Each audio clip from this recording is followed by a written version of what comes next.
On today's episode of the AI Investor Podcast from 24/7 Wall Street, we discuss what the $500 billion, or $10 billion, depending on who you listen to, Stargate project means for the AI landscape and which companies are properly positioned to capitalize on it. All of that and more is next.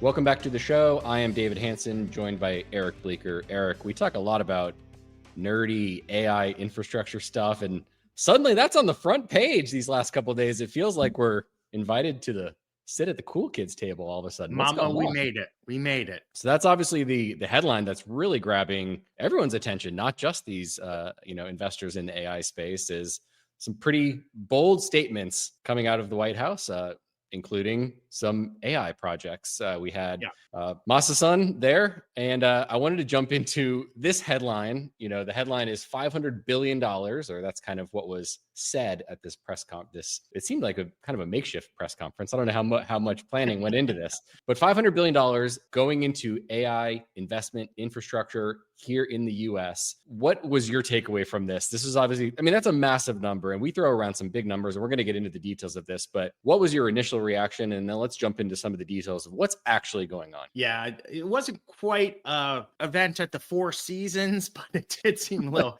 hastily arranged. So, David, first of all, you know, for everyone listening out there, we normally do bi-weekly podcasts. We just thought there's enough news flow this week. We're going to do some shorter, probably around 20 minutes to cover, because Project Stargate, it's a cool name.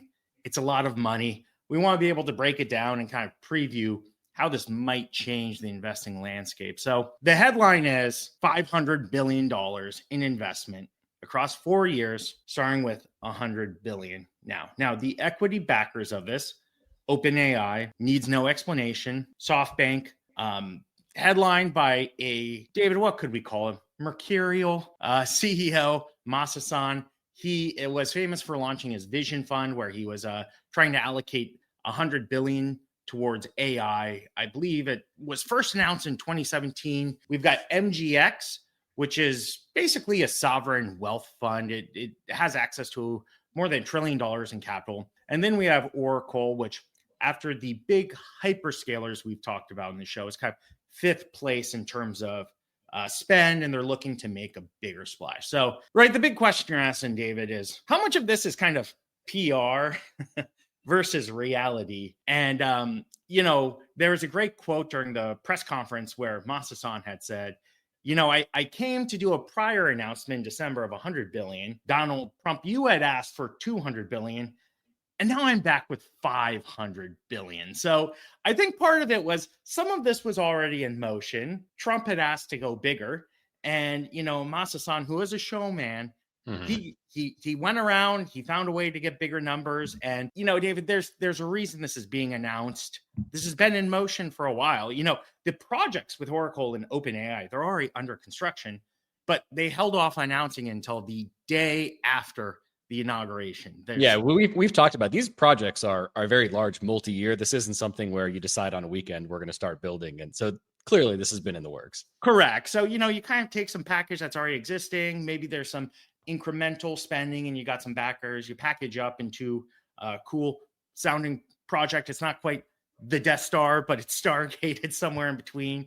And, you get kind of the PR we're seeing. So, David, if anyone listening back, we did a kind of full breakdown of spend of the hyperscaler market. That was the November 8th episode. But the headline is we're looking at somewhere around from the 5 largest companies. I believe it's $285 billion in spend this year. Amazon at 85, Microsoft 84, Google 57, Meta 48, Oracle 14. So if $100 billion is incremental, that is a huge number. That's taking the market up quite a bit. Now, it's not clear what exactly this $100 billion is. I was reading today, there's a website that does some of the best research in the space named Semi-Analysis.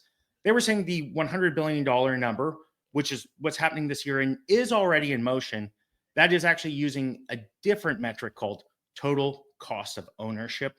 So, maybe the actual build out number is smaller, but the reality is they have begun construction on 20 data centers, 10 of which are already under construction, 10 of which are going under construction in Texas that are absolutely massive. So, David, the end all be all is that this is presenting some incremental spending.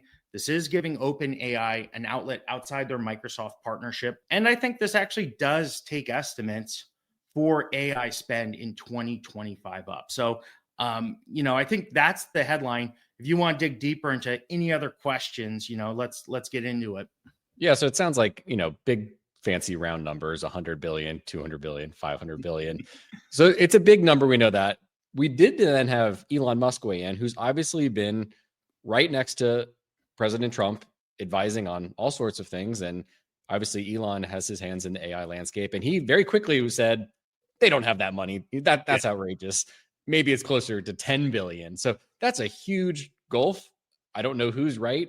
Is the truth somewhere in the middle? Or how should we square these comments of someone who's, talking to Donald Trump every day is now saying that's nothing, and other people are saying no, this is massive. So where are we in reality, you think? Yeah, it's getting a little catty out there, isn't it? Right. I think catty. It's been catty. It's getting cattier. So yeah, I think what you said, the truth is somewhere in between.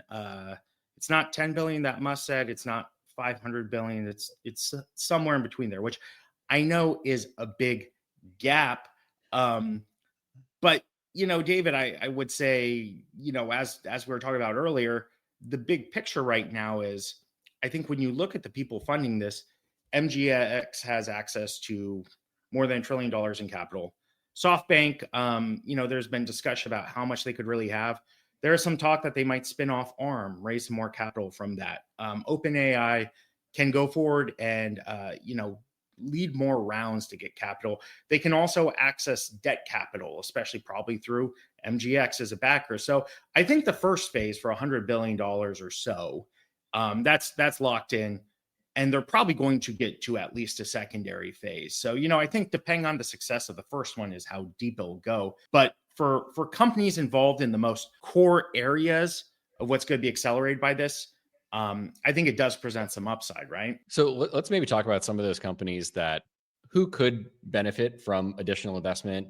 Obviously, NVIDIA is going to be on the top of everyone's mind in terms of, yes, obviously incremental dollars, a lot of that would flow to NVIDIA. Are there some lesser known companies that, again, if we have this rising tide, that you see potentially benefiting more from a project like this? Yeah, so they announced the equity backers, which are the four companies that we announced earlier. They also announced technology partners. NVIDIA was in there.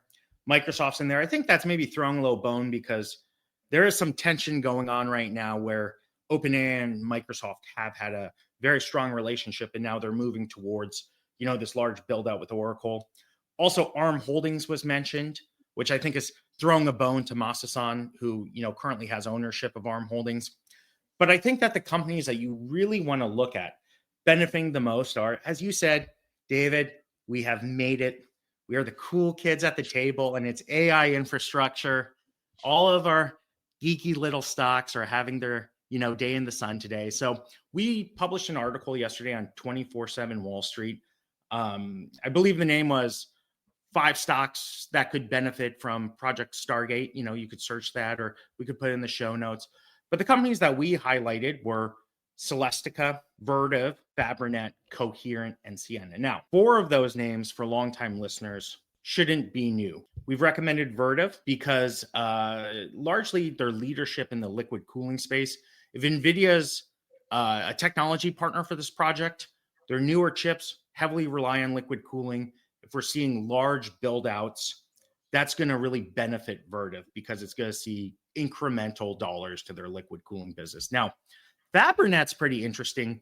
We recommend that. We made it part of our optical play, but we've never really gone deep into the details on Fabrinet. One thing that Fabrinet has is they've got a lot of strength in a business that we've talked a little bit about on the show, what's called DCI, or data center interconnect. Now, what's going to happen, David, they're going to have these 20 data centers together as part of this first phase. And what they're going to have is distributed training amongst these data centers. So they're going to have all these data centers working together, even though it's not all of the GPUs, 100 billion housed under one roof. It's more distributed than that. And the companies with strength in this are Fabrinet in particular and Ciena, which we talked about in our episode. We recommend them right before they kind of took their guidance up. Now, Ciena's up 5% today. Vertiv's up about 4% today. So it's pretty obvious to the market that these are gainers. Fabrinet hasn't moved up. David, so in terms of the future, I'm going to be far more likely to maybe even add that to the portfolio. That's a stock that since we first added, when I was looking this morning, 19 of our 20 positions were up. The one that wasn't up was Fabrinet, and that's Right. the one I'm talking about adding. But it's because I think the market's maybe discounting some of their strength with what's going on in AI right now. And finally, Coherent is a stock that we had talked about, broad optical leadership. One other area, David, when you look at stocks that are rallying today, we talked about the independent power producers last week, companies like GE Vernova, Vistra, Constellation Energy. Well, this project happening in Texas is music to the ears of those companies. It's going to provide incremental power generation. It's going to create needs for power itself. So you're seeing all of these companies kind of rally afterwards. So we'll see what we pick out. We're not going to announce a buy on this week's show. We will next week. But I would say kind of the companies that maybe move up the list in terms of their appeal. This speaks well to the next few years for Ciena. It speaks really well for Fabrinet. I'm going to have those kind of close to the top of the shopping list. Yeah, I was going to make the same comment. We've had a few questions come in of, hey, love the show. A lot of these recommendations are up 50%. In some cases, have almost doubled. What do we do in that case? Fabrinet. There you go. There's a company that has been, before the last couple of days, has been down. So there's a company that has not yet run away from us, but maybe a few things continue to go their way. So that's kind of just to put a bow on the Stargate project. Obviously, we'll see how this evolves and what comes from it. It does seem like we're inching a little bit more towards or away from that more cooperation amongst all these titans. There's been a lot of, we're all kind of working together. We're all making progress in AI. It seems like Battlefield is starting to take shape a little bit. People are having new alliances. Like you mentioned, OpenAI and Microsoft, very tight alliance there.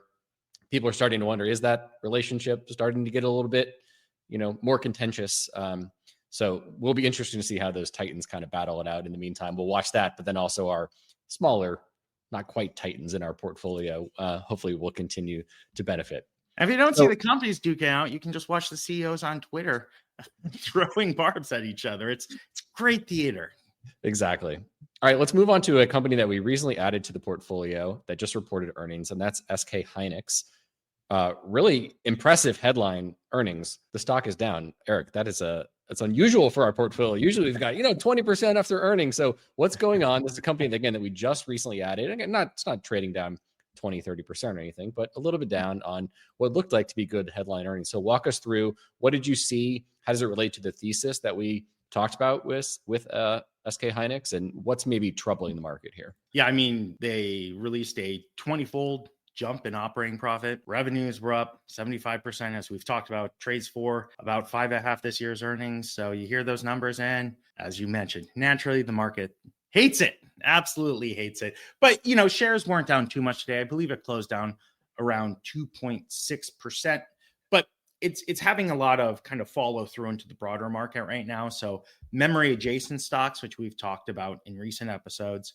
Micron was down, about 3.5% when I first looked. Some of the suppliers to the space, like a Camtech, are going to be down slightly today. Now, when we're digging that layer deeper into the earnings, high bandwidth memory, which is the market that we've said we're most interested in, they said it's now 40% plus of their business. I believe the number is 42%. They said they expect to grow more than 100% this year. I think they're going to exceed those expectations. But there is one question with a stock like this. They have a growth market in high bandwidth memory. They have their traditional memory business, which is their DRAM business. And that's still a deeply cyclical market. And as we've talked a lot about on this show, as AI rises, well, AI rising means you're reallocating spend from other areas, and areas like smartphones continue to be a little bit weaker. So that's going to be an anchor. So one part of their business is growing tremendously. One part isn't moving as fast as you'd want. Now, our bet for SK Hynix is that the growth of some of the new emerging types of models is going to lead to significantly more investment in memory. But that's going to happen across 2025. As we're needing more demand for inference, because of these reasoning models. You're going to see systems from NVIDIA. They're being designed to have more memory in them. You're going to see orders come in above consensus. I believe that you're going to see eventually SK Hynix go to their suppliers and say, we're going to need more than we had advised you for recent. Now, as you noted, David, this is a little bit of a departure for our portfolio because recently we call Broadcom, it immediately jumps. We call Marvell, immediately jumps. We call Ciena, immediately jumps. It needs to be noted that there is some luck involved with the timing of this because those companies were going to jump if demand was increasing, but it is to the discretion of the company when they want to move their targets. Mm-hmm. So Broadcom, in their last earnings, they probably would have marginally been up, but the CEO chose to have a discussion about taking the market size for their products up long term. Absent that, instead of being up 40% in 2 days, maybe it's up 5%, right? So SK Hynix hasn't done that. And I think this is just an area where we need to show patience and greedily in the near term. I would like a pullback in memory stocks, right? Because as we talked about the other day, a few days before we had said we were going to buy Camtech, it was trading for 80. Suddenly it was trading earlier this week for, I think it was $110. I'd like some opportunities to buy it and related stocks for cheaper. So, David, I think I just want to give everyone who's listening some perspective here. The big part of SK Hynix that we're talking about, high bandwidth memory, all systems are go. It looks to be performing well. And a lot of that kind of next catalyst, we don't know the exact timing, but we think as the year progresses, it's going to happen. So we'll be opportunistic along those pathways and kind of add to the best ideas, right? Right. Well, sounds to me that you're just trying to make excuses that we didn't get a 30% pop like we're used to, but we've had a good streak. We'll let it slide just this time. Stock in the red. How will we will, we had a couple companies in the high bandwidth memory space. So we'll get some other touch points to check in and what commentary are we getting from that company? Is it different from what SK Hynix is saying? So we'll have a few different ways to attack that. One more story I want to hit on before we close it out. We're filming this on Thursday around 2 p.m. There were some headlines coming through about a new release from OpenAI. A couple of weeks ago, we talked about they did their 12 days of Christmas or whatever it was. That's where they released the O3 model, which was very impressive, but is not out yet. Today's headline was talking about a new product or new service that I guess it's being called Operator. Mm-hmm. And what is this technology and why do you think it maybe should garner some attention right now? Yeah, as you noted, this was announced an hour ago.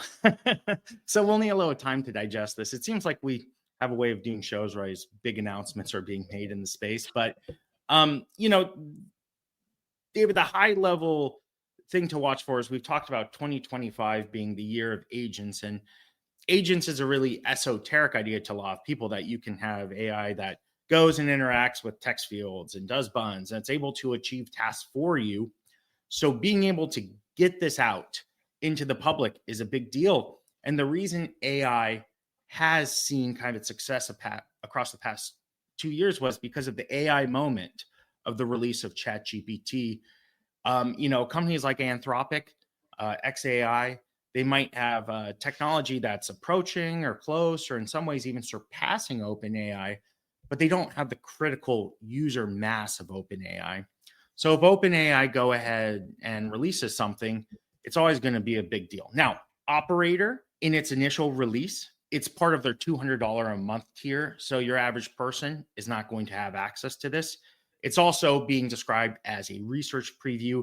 It is experimental, but I am seeing, people with some initial reactions to it being incredibly optimistic. So I think we'll have more on next week's show, but as we've talked about catalysts for the year ahead, when we talk about those catalysts, we talk about these new models that are going to continue to create the investment cycle in AI. We've talked about some consumer adoption. We've also talked about kind of the rise of agents among other trends. Well, this is the agent release from the biggest, consumer facing AI company. So I think this is something that we're going to really closely watch, and it's a reason for a lot of excitement. I think the last numbers we got from OpenAI were from this past summer when they talked about how many weekly users. And I think it had 200 million is what they had given that kind of guidance. And that was a double from the prior year. So when you talk about just a massive kind of consumer facing winner in the space, so far it has been OpenAI because of ChatGPT and kind of had that moment and had the brand recognition. So certainly going to be interesting of how they use that distribution of, if it is 200 million weekly users, into their product, and what kind of new services can they add? How do they fit from a free to a paid model? So there's a lot of interesting things about OpenAI's business and how this impacts that, but then also just, the general awareness of what the technology can do. As we've talked about, there's been a lot of advances. I think a lot of kind of the average person maybe just views, oh, AI is ChatGPT, and I can go in and get a more nuanced answer. It feels like if we can get another kind of breakthrough consumer facing advancement, could do a lot for just the awareness and building on the enthusiasm of what we're seeing in the space. And again, you talked about it months ago of just the potential for agents, which I don't know if I love the agent name. We might need a rebrand. That sounds it just sounds nefarious. But no, there's usually not good connotation of agents, right? It's always like, oh, is that person, are they doing something shady? I could maybe rebrand it with something else. But, I think the easy examples they give are, they could go out and book a reservation for you for dinner or plan your family's vacation.